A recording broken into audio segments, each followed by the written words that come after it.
A neighbor killed this family's beautiful Australian Shepherd. The criminal justice system failed them and their dog.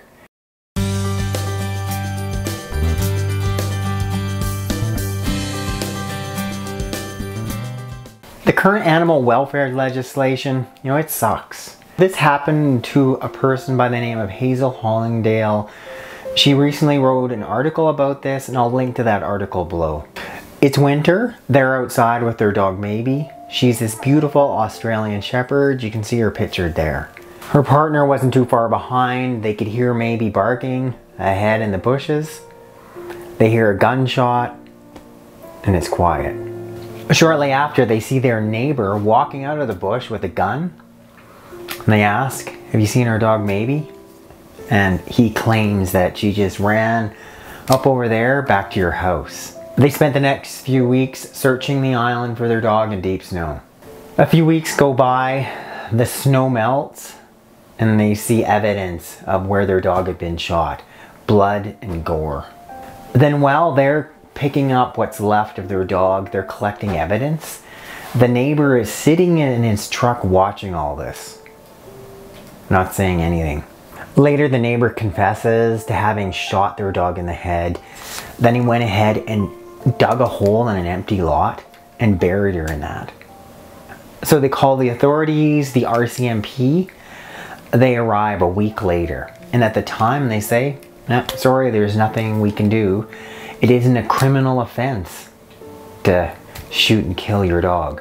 The neighbor, though, was eventually charged under the criminal code, whereas it is illegal to intentionally kill or injure an animal. And now this is where the criminal justice system failed. You've got the RCMP. You've got the Crown Attorney who refused to meet with them. Nobody is taking this seriously, and in fact minimizing it. It was just a dog that was shot. Then what does the criminal justice system do?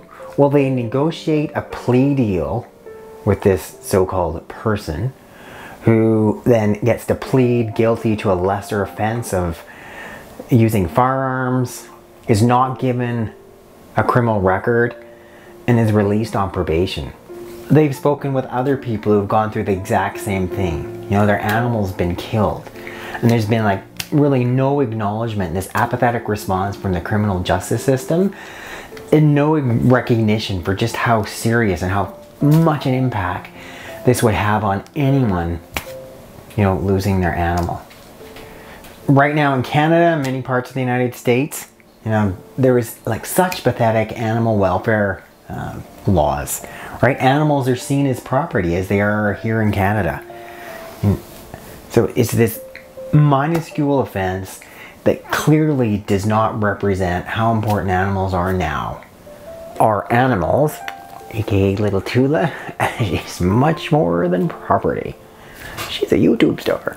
Most people throughout North America, they want much stronger animal protection, animal cruelty laws. I can't imagine what they are going through and what they went through. I mean, it's hard enough to imagine losing little Tula, never mind with such a violent, wrongful act. She makes a really good point that often violence towards animals is a precursor to other violent acts.